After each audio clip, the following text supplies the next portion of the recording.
So it's the bottom of the Premier League table that we're going to look at in detail now, from Newcastle downwards. I mean, relatively tight, isn't it, gents? Obviously, Huddersfield will come on to in due course. That looks exceedingly bleak for them moving towards the end of the season.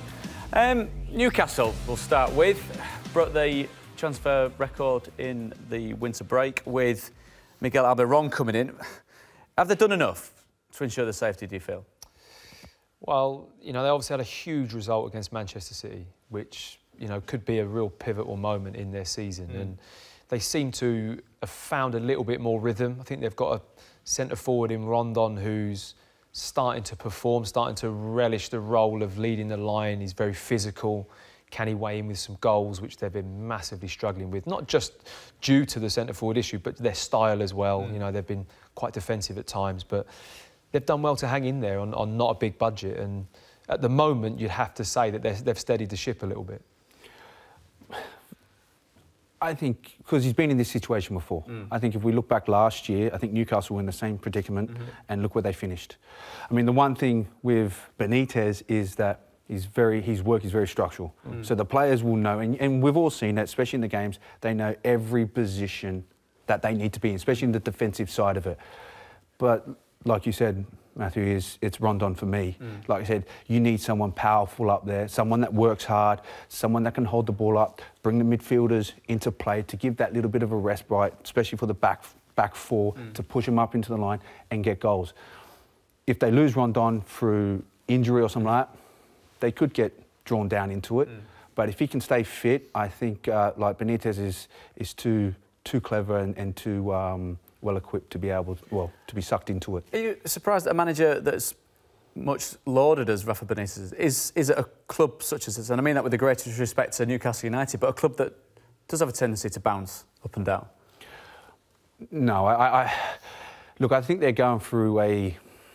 Look, obviously, off the field issues, which is off. And I mean, I think that the hardest thing for Newcastle is be able to bring the players there, because when players, and I know you may say it's about the money or something like that, but the weather as well, and it is kind of when you go up there, it's very cold, and players look at that. Yeah, they do look at that. So to be able to drag players up there, it's very hard. So for them to be able to bring good players in, it is going to be difficult. But again, they've got a great manager. And now they're starting to be able to bring players in that can bring Newcastle, where I think Newcastle is a Premier League club, and they should be up there. Southampton, Matt, they obviously made a managerial change. Have you been impressed with the effect? Very impressed. It's not cold down there either, so they ain't got a problem. Down there's nice and warm. But no, I've been hugely impressed with Hasenhüttl.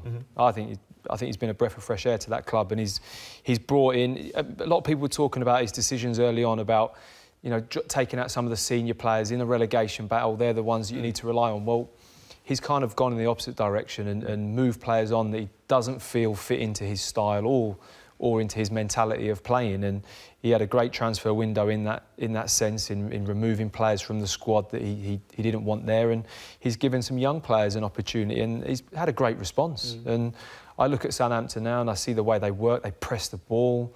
They're far more organised than what they were before. Just one defeat in the league since December, isn't it? It's fabulous, isn't it? You know, from the position where he took over, they were in real trouble, and I think he steadied the ship, and I think they'll be okay, Southampton, now. Burnley, we know what Sean Dyche does. We know he's got a particular way of running a football club very successfully. Are you surprised that they are where they are? Yeah, especially after last season. We knew that last season was a great season for them, and we knew that they weren't going to repeat it, but I wouldn't have put Burnley in this position where they are now.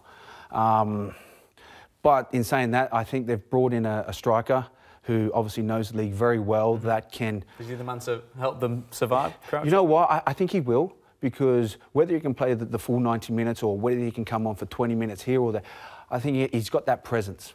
And the way that Burnley want to play, he's always capable of popping up and scoring a goal. And like I said, in the way that Burnley, especially at home, they're strong enough to get out. Cardiff, obviously, I mean, just the tragic situation that they found themselves in. It seems slightly childish to discuss something like Premier League safety, doesn't it? But from their point of view, they're 18th. How are they going to end up this season? I actually think they've done so well to hang in this position and to only be a couple of points off safety. I think testament to them. You know, when you look at their squad, when I sat down and watched them play the first few games of the season, I thought they were going to really struggle. But they have an identity and they have a philosophy. Like it or not, it is irrelevant, and Neil Warnock doesn't care. He's playing to the strengths of the squad that he's got. And, you know, hats off to them for being in this position. They're giving themselves a chance. Let's just remind ourselves at the bottom of the table in the Premier League. Fulham and Huddersfield both made managerial changes. Do you think there's going to be much change there, Harry, at the end of the season with the bottom three? Look, I think with Huddersfield, I think it's a big ask. Fulham, we all know what Ranieri's capable of doing. We've seen it all before. But again, it's a big ask. I mean, we know Mitrovic is a fantastic striker as well. He can get the goals, but I think they leak too many goals. I think the bottom two are going to go down. I think it's going to be Cardiff, Burnley, Southampton and Newcastle scrapping it out for that third bottom slot. And, you know, at the moment Cardiff have got a bit of work to do because the other three, you know, I think are relatively stable. OK, very close indeed.